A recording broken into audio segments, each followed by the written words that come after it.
Hi, my name is Pam. My life is not like any other teenager. I was 9 years old when I accidentally fell down the stairs.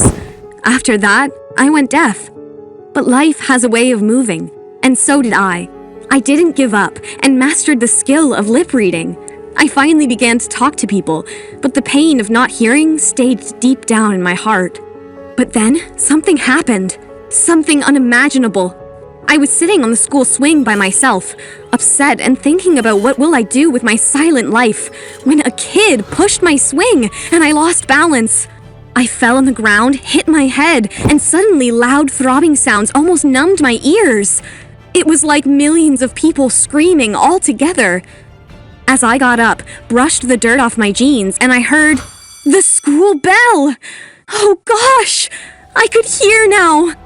I ran to tell my friends. I was overjoyed, but I heard something. Yeah, she's so annoying. None of us would have been her friend if she wasn't deaf. I couldn't believe my ears. I got hurt, but once they noticed me, they fake smiled at me, unaware that I could hear them now. I rushed to the girls' washroom to hide my tears.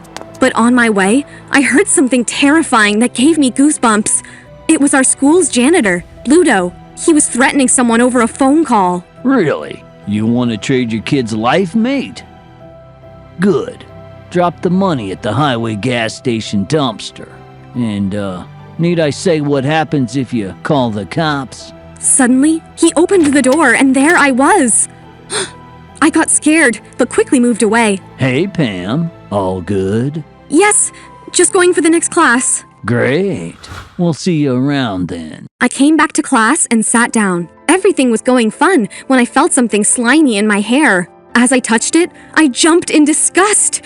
Ew! There was chewing gum stuck to my hair.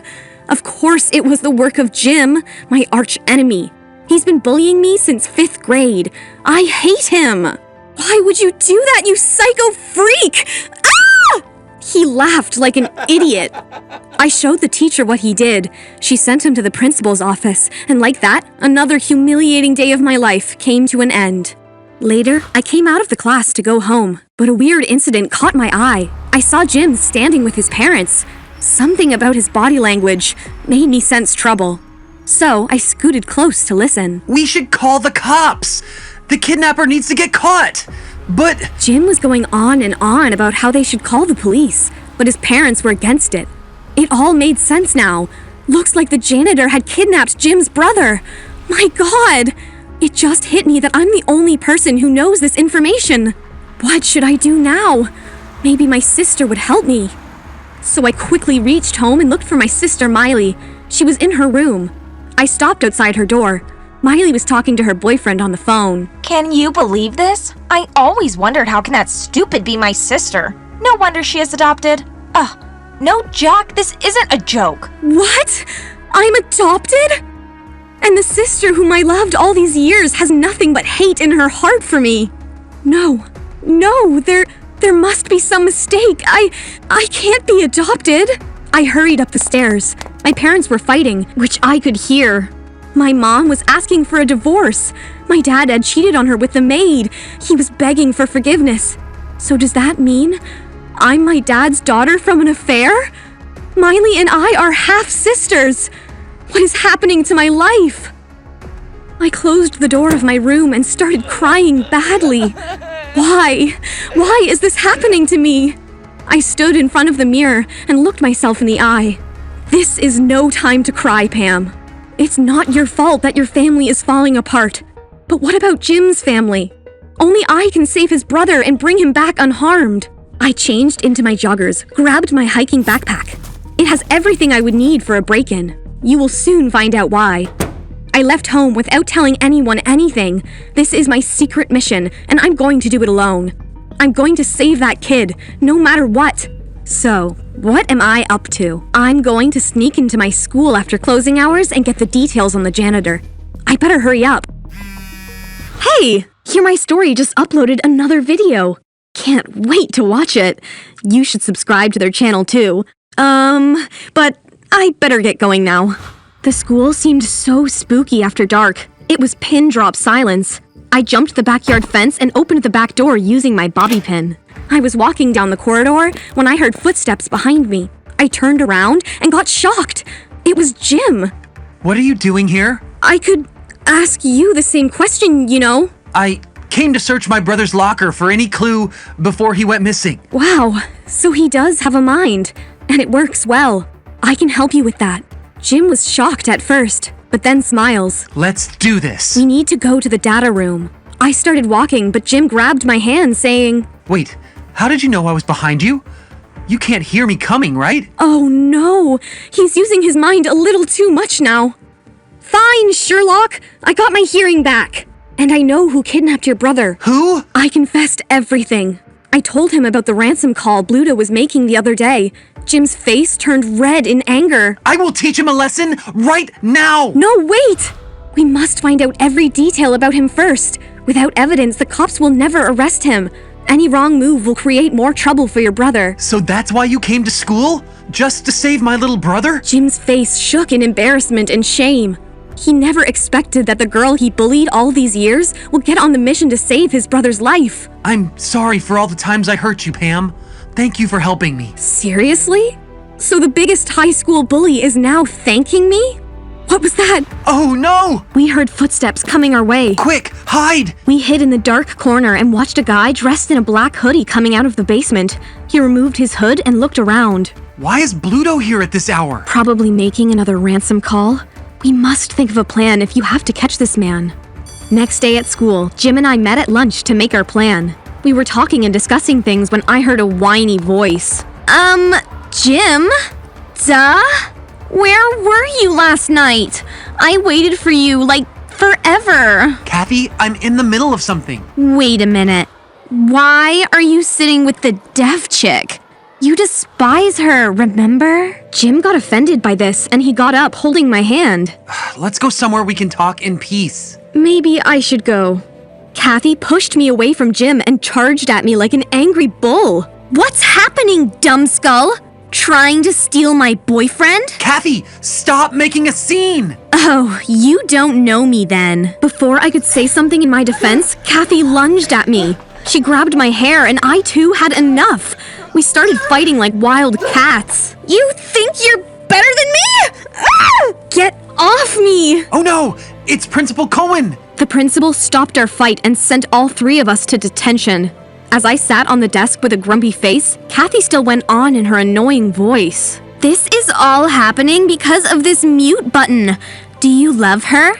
I'll make your life a living hell if you ignore me for this girl, Jim. She got up and stormed to the washroom. I'm sorry for everything Kathy did, but please, Pam, we can't tell her anything about this mission.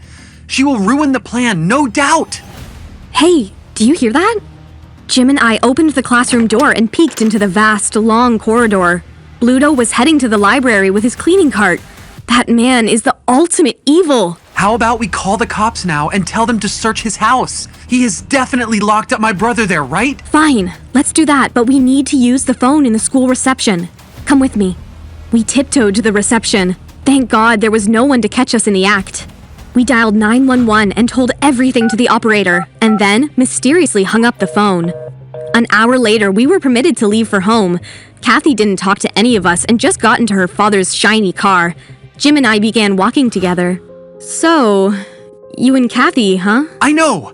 She can be moody, but she is good at heart. Yeah, right. When I reached home, Jim thanked me once again for helping him. We were about to hug when the main door opened and Miley dropped unannounced. What the? You can hear? Oh no, she found out. Look, Miley, I was going to tell you, but Why would I care? Hello, Jim. I see you have found my adopted sister as my replacement, huh? Miley slammed the door loudly and went upstairs. I had no idea Jim used to date her. Jim looked at me awkwardly. I'm sorry again, but it was in 7th grade. I said nothing and just went inside. The entire night, I could hear Miley cursing me on her phone call with her best friend. But the worst was yet to come. The next day at school, Miley told everyone that I could hear. Kathy was also there when she made the big reveal. There she is, the big liar. I can't believe you lied to all about your hearing, Pam. Were you ever sick? I don't know who to trust. Miley, What is your problem? You! I hate you! You will never be my sister! Everyone stared at me like I was some kind of a freak. I had no other option than to run away. I spent the entire lunch break in the girls' washroom. When I came back to the corridor, everyone was already in their classes. I opened my locker and got a note from Jim. Meet me at the basement. Now! I quickly rushed to the basement. I wanted to see Jim so bad, but the school basement had very little light. Once I entered a red door, I received the shock of my life. Under a spotlight sat a little boy tied to a chair. His mouth was taped and his eyes were asking for help. It was none other than Joshua, Jim's brother. Oh my God, Joshua! Bluto kept you inside the school basement all this time? It means that night when we saw him coming out of the basement, you were here? Joshua nodded his head. The more I thought about it, I felt like the biggest fool in the world. Of course, Bluto kept Joshua in the school basement. He knew if cops ever searched his house, they wouldn't find any evidence. So if you are here, that means he wrote that note. He knows. That little birdie isn't deaf anymore. Hello, Pam. Bluto surfaced from the darkness of the basement. He was already waiting for me. You tricked me? Not more than you. When I heard you can hear, I knew you were the one who sent the cops to my house yesterday. Let that poor boy go! You'll never get away with this, Bluto! Ah! I should have silenced you that day I saw you eavesdropping on my ransom call. But it is never too late. A sick smile appeared on Bluto's face, and he took a step ahead. I moved back, and the white wall hit me. I was in ultimate danger, with no one to save me. But suddenly, I heard a scream, followed by a kick, followed by a thud. Who is... Bluto collapsed on the ground, holding his head. Behind him stood none other than Kathy. She was holding a metal rod in her hand. How did you get in here? What's happening? You're getting busted for your sins. That's what's happening. Kathy hit him once more, and he fainted on the ground. Is he dead? Nah, you've just whacked him to sleep. Wait, but how did you find me? I saw you reading a note and then headed to the basement, so I followed you down here. Kathy, I wish I could tell you all this earlier. Jim and I understand everything now. I'm the one who should apologize to you, Pam. Kathy hugged me, and we untied Joshua.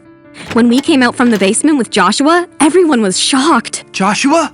Are you alright? Jim came running, and the two brothers hugged each other in joy. The teachers were informed, and so were our parents. The cops handcuffed Bluto and started to drag him away. He kicked in the air, screaming, I'll be back for revenge. No prison is strong enough to hold Bluto inside. Everyone congratulated me and Kathy. The principal gave us medals and extra credits for saving the life of a 10-year-old. Jim's parents thanked both of us for our bravery. I don't know how to thank you guys.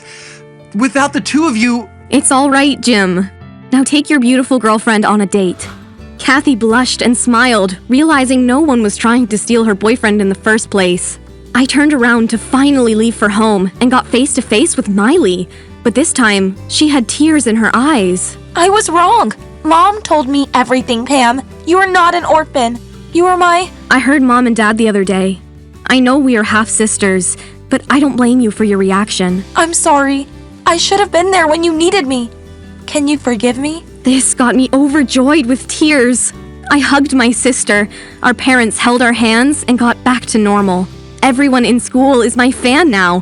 From the deaf girl with no hope, I am now my own superhero. Download Pocket FM by clicking this button, or click the link in the description, or simply search Pocket FM on the Play Store or App Store.